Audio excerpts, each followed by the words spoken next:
네, 우리가 이제 아까까지는 기본적인 심리 사회 발달에 대한 것들을 좀 살펴봤습니다. 그런데 우리가 이제 아이의 발달을 이해하는 데 있어서 그렇게 큰 테두리를 살펴보는 것과 더불어서 세부적인 발달 영역을 살펴보는 것도 굉장히 중요합니다. 왜냐하면은 아이들은 이 아동기 때는 이 세부적인 발달 영역이 서로 긴밀하게 영향을 주고받기 때문에 한 영역이 좀 부족하면 다른 영역에도 이게 직접적인 영향을 많이 미치기 때문이죠. 그래서 부모님들께서는 아이들의 각 발달의 세부적인 것들도 오늘 이 시간에 같이 좀 보시면서 내 아이의 발달이 어느 정도 되는가 한번 점검을 해보시고 이때 어떻게 양육하면 좋을지에 대해서 같이 고민하는 그런 시간이 좀 됐으면 좋겠습니다. 우리가 이제 발달에 있어서 가장 먼저 고려하는 것은 뭐 아이들의 심리 발달 물론 고려하는데요. 그거보다 사실 더 선행하는 것은 아이의 신체 발달과 인지 발달, 언어 발달입니다. 그래서 이거는 인간 발달의 가장 기본이 되는 것이다 이렇게 생각을 하셔야 되겠습니다. 그래서 우리가 신체 발달을 좀 살펴보면은 1세에서 2세 정도 되어지면은 혼자 숟가락 사용이나 이런 거 음식 먹고 양말도 벗을 수 있고 신발도 벗을 수 있고 1세에서 2세 이거는 다 만 연령입니다. 네. 하고 그다음에 만 2세에서 3세 정도 되면은 아이들이 스스로 먹는 것들이 이제 좀 가능하고요. 똑딱 단추도 이제 풀 수 있고, 예, 그리고 또 스웨터 이런 것도 입을 수 있습니다. 외투도 입을 수 있고, 근데 그런 거를 그냥 또 천천히 한다고 그냥 엄마가 그냥 다 해주시고 이러면 이 시기에 이건 연습을 해야 발달하는 겁니다. 연습을 안 시키면 발달이 안 됩니다. 그러니까 오히려 아이가 발달을 좀 방해하게 되죠. 이러면 아이들이 이게 정서 영향을 미쳐서 나 못하는구나. 아까 왜 자율성, 네. 이 시기가 자율성 만나는 네. 발달하는 시기잖아요. 나 못하는구나. 창피해. 나 능력이 없어. 이렇게 됩니다. 그러니까 이 모든 것들이 다 연결이 이렇게 되게 되는 거죠. 그래서 3세에서 4세 정도 되면 이제 식사가 가능합니다. 근데 아직도 먹여주시는 어머님들, 지금도 먹여주시다 화들짝 놀라시는 분들 계실지 모르겠는데, 예, 이런 거 조심하셔야 되고, 그 다음에 거의 75% 이런 거 다 수행이 가능하고, 이를 닦으라면 이도 닦을 수 있습니다. 그러니까 아이들이 거의 이제는 성인이 하는 역할들을 다 할 수 있다, 이렇게 생각하시면 되겠죠. 그 다음에 4에서 5세 정도 되면은, 아이들이 이제 이때도 유치원 이제 활짝 열심히 다니는 시기죠. 그래서 옷 단추 빼고 긴 머리 빗고 이웃에 놀러도 가고. 그러니까 이제 유치원도 다닐 수 있는 겁니다, 아이들이.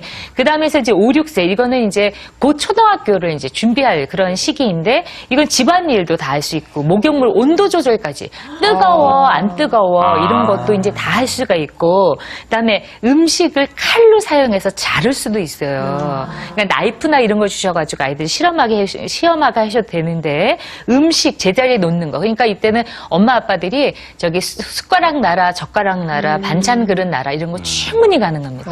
그러니까 이런 걸 통해서 아이들 대소근육 유능감 아까 주도성 말씀드렸죠. 이런 것이 다 주도성하고 관련이 돼요. 그래서 내가 계획을 세우고 해보니까 되네. 이게 주도성입니다. 주도성이 막 대단한 거 아니에요. 그러니까 이런 것들을 통해서 아이들의 신체 발달을 통해서 심리정서 발달까지 연결이 되고 이런 것들을 통해서 아이들이 자존감하고도 연결이 되고 그러니까 이게 다 긴밀하게 연결이 되게 됩니다. 그래서 이런 것들을 우리가 잘 유념을 하셔야 되고 이 정도가 되니까 요즘에 어머님들은 너무 과잉으로 많이 보호하셔서 문제가 많이 되거든요. 네. 그러니까 좀 덜 해주시면 할 수 있으니까 못하는데 도와주는 게 아니니까 그런 걸 도와주시고 그 다음에 우리가 또 두 번째로 봐야 되는 건 언어 발달이에요. 근데 언어 같은 경우는 아주 그냥 간단한 지표만 말씀을 드리자면 만 1세면 엄마, 아빠 한 단어가 가능하고 만 2세면 몇 단어가 가능하다고 두 단어 연결이 가능해요. 그 다음에 만 3세가 되면 세 단어 이상으로 해서 문장이 가능합니다. 그러면 우리가 성인 수준으로 말할 수 있는 거는 몇 살일까요? 성인 수준, 만으로 만 5세가 되면 그렇게 한 손가락에 다 해결이 됩니다. 네, 그러니까 만 5세가 되면 성인 수준으로 이야기가 가능합니다. 네, 그래서 이런 것들을 여러분들이 염두에 두셔서 혹시 거기서 많이 좀 떨어진다고 하면은 빨리 특히 발달은 아이들의 여러 가지 영향을 많이 미치니까 빨리 전문기관에서 점검을 받으시고 적절한 도움을 받으시는 것들이 좀 필요하시겠습니다. 자, 그 다음에 신체 발달과 언어 발달 다음으로 우리가 또 중요하게 보는 것은 애착 이야기는 그동안 우리가 너무 많이 해서요. 애착 이야기는 저희가 좀 뺐습니다. 네. 그리고 정말 요즘에 어머님들이 꼭 염두에 두셔야 돼요. 번째는 자기 조절 발달에 대한 능력에 대한 것들을 말씀을 좀 드리려고 해요. 그래서 자기 조절이라고 하는 거는 자기가 들어가잖아요. 일단 자기 조절 능력이라는 건 첫 번째 스스로 해내는 겁니다. 그러니까 시켜서 하는 게 아니고요. 엄마가 시켜서 하는 게 아니고 스스로 조절해서 자기가 계획을 하고 스스로 한번 해보는 그런 능력을 이야기합니다. 그래서 감시가 없어도 혼자 하는 거예요. 네, 그래서 이것이 자기 조절 능력이고 그다음에 두 번째는 적응하기가 있어요. 그러니까 이 조절 능력이 잘 형성된 아이들은 바깥에 나가서 웬만하게 이렇게 예측 불가능한 일들도 빨리 거기에 맞춰서 감정이라든지 행동을 조절할 수 있으니까 적응이 되겠습니까? 안 되겠습니까? 되죠. 예, 적응이 이제 가능해지는 거고 그다음에 세 번째로는 더 큰 결과를 위하여 이건 뭐냐면은 내가 지금 당장 하고 싶어. 그래도 이거를 내가 좀 참으면 그 다음에 내가 더 큰 걸 얻을 수 있네? 이런 걸 통해서 좀 자기 욕구를 눌러보는 겁니다. 이런 거를 조금 더 세련된 용어로 만족 지연 능력 이렇게 이야기하죠. 그래서 이런 것들을 할 수 있어야 아이들이 지금 당장 공부하기 싫어도 그냥 해내는 겁니다. 그리고 또 여기 어머님들이 하나 자꾸 오해하시는 게 아이가요 다 해달래요. 그래서 안 시킬 수가 없어요. 이렇게 이야기하시거든요. 이것도 마찬가지예요. 아이가 지금은 다 해달라고 지금 막 욕구가 많다고 다 해주시잖아요. 그럼 나중에 아이들이 정말 이 만족 지연이나 욕구 조절이 좀 어려움을 겪게 됩니다. 그래서 나중에는 진짜 안 하고 싶어져서 나중에 정말 손을 놓게 되는 경우가 생깁니다. 그래서 아이가 다 시켜달라고 그래도 잠깐만 우리가 순서를 정해서 하자. 그래서 요 시간은 요만큼만 하고 그러니까 문제집 어떤 때는 한 곳 다 후루룩 풀고 어떤 때는 하나도 안 하고 이건 조절이 안 되는 겁니다. 그래서 더 큰 결과 꾸준히 해서 나중에 더 큰 거를 얻기 위해서는 당장 하고 싶어도 참고 하기 싫어도 하고 이런 것들을 만들어주는 것이 만족지연 능력입니다. 그래서 이 부분이 필요하고 그 다음에 네 번째는 그렇게 하다 보면 당연히 어떻게 네 번째는 자기 관리가 되겠습니까? 안 되겠습니까? 예, 그래서 이런 경우에는 아이들이 스스로 아무리 어려운 일이 있어도 좀 조절해보고 좀 참아보고 하는 것들이 되는 것이 바로 자기 조절 능력입니다. 이렇게 자기 조절 능력이 형성이 된다고 하면 어머님들이 저는 얘가 제가 말을 하지 않으면 아무것도 안 해요. 이 이야기 정말 많이 듣거든요. 근데 이런 조절 능력을 잘 키워주시면 말하지 않아도 아이가 자기 할 일을 해내게 되겠죠. 말하지 않아도 필요한 일을 해내게 되겠죠. 그래서 훨씬 아이하고 생활하는 것이 편해지고 이 아이들이 밖에 나가서는 어떻게 돼요? 훨씬 유능한 아이로 자랍니다. 네, 그래서 아이들이 밖에 적응이 좋아지기 때문에 훨씬 아이들이 편안하게 외부에서 자기 능력을 충분히 이제 발휘할 수 있게 되어지는데 그럼 이 자기 조절 능력은 어떻게 발달하는가 좀 보면은요.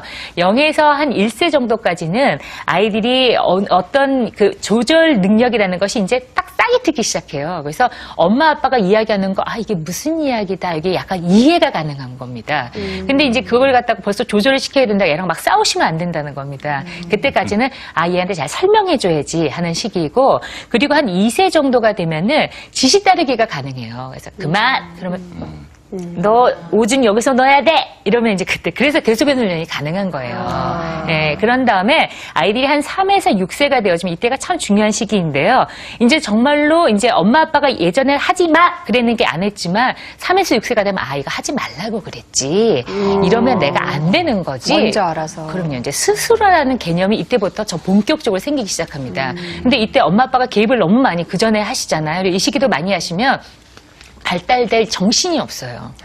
그 말 따라가는이라고. 그래서 아이가 스스로 생각을 안 합니다. 그러니까 남이 시키는 대로만 해요. 이거 정말 너무 마이너스예요. 그러니까 아무리 머리가 좋아도 남이 시키는 대로만 움직이는 아이들은 나중에 커서도요. 스스로 생각을 안 해요.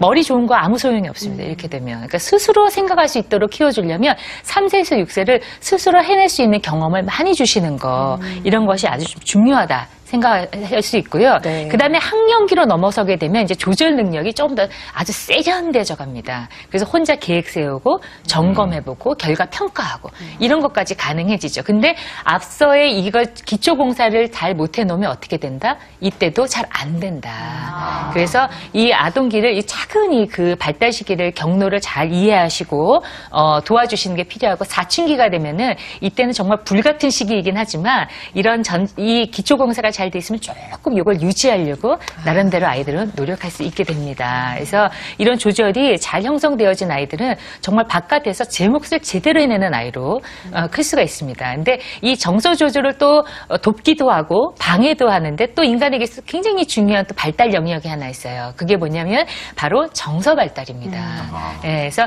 이 정서 발달도 조절하고도 많이 관련이 있는데요. 정서 조절이 안 되는 애들은 어떻게 되겠어요? 내가 울고 싶으면 울어요.